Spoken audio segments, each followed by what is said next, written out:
I'm Matt Bouchard with REIT.com, and I'm at the Real Estate Roundtables meeting. Joining me is Bill Armstrong, the Treasurer with the National Association of Realtors. Bill, in your opinion, what is it going to take to get the residential housing market back on track? Well, the first thing is for the government to get out of the way. We've had a lot of ideas floated relative to housing, and it would appear that we've got a big bullseye on our back, the housing industry. And if government would just get out of the way, quit talking about things that would impact housing adversely, I would say we could start on the road to recovery. And how would you characterize the attitude of prospective home buyers today? I know we hear a lot about home buyers are very wary. What are you seeing? Well, that's true enough. There's a lot of apprehension right now. The consumer confidence is way down. People are very uncertain about their jobs, the people that have jobs, and if they do have a job, they're wondering whether that's for real, if it's going to stick around. So I don't blame them one bit. The folks that are already in a home are, in many, many cases, upside down. They've got such a loss of equity that's occurred in this recession that they're really forced to stay in their homes, don't have any opportunities to move without writing a big check to come out of it.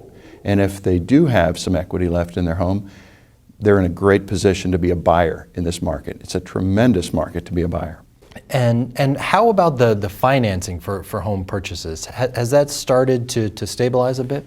I'm not so sure that it has. 90% of all the loans right now that are occurring are still GSE, government-sponsored enterprise loans, meaning that Fannie Mae, Freddie Mac are guaranteeing those loans. It used to be that we would see a lot of conventional financing, and that's just not the case right now. The banks have had the opportunity, as a result of the bailout, to shore up their bottom line, and now they're reluctant to lend to even good qualified buyers. And I've seen in the media, discussions about the sentiment towards home ownership changing, that the American dream maybe has shifted. Do you think this is a permanent trend, or is it more a reaction to what's been going on? There is a trend right now, because of so many people have lost money, to say, I don't want to get into that. Or the ability to move around, the flexibility is actually very good. I think in the long term, people will come back to this. There are people that are right now educated, that are concerned, and that's a good thing. They should be cognizant of what they're getting into when they own a home. And last question, looking at 2012, is there a reason for optimism in the housing market, or is your sense of a recovery longer term? The recovery has already started in certain parts of the country. There are plenty of parts of the country that are doing pretty well right now. That's relative.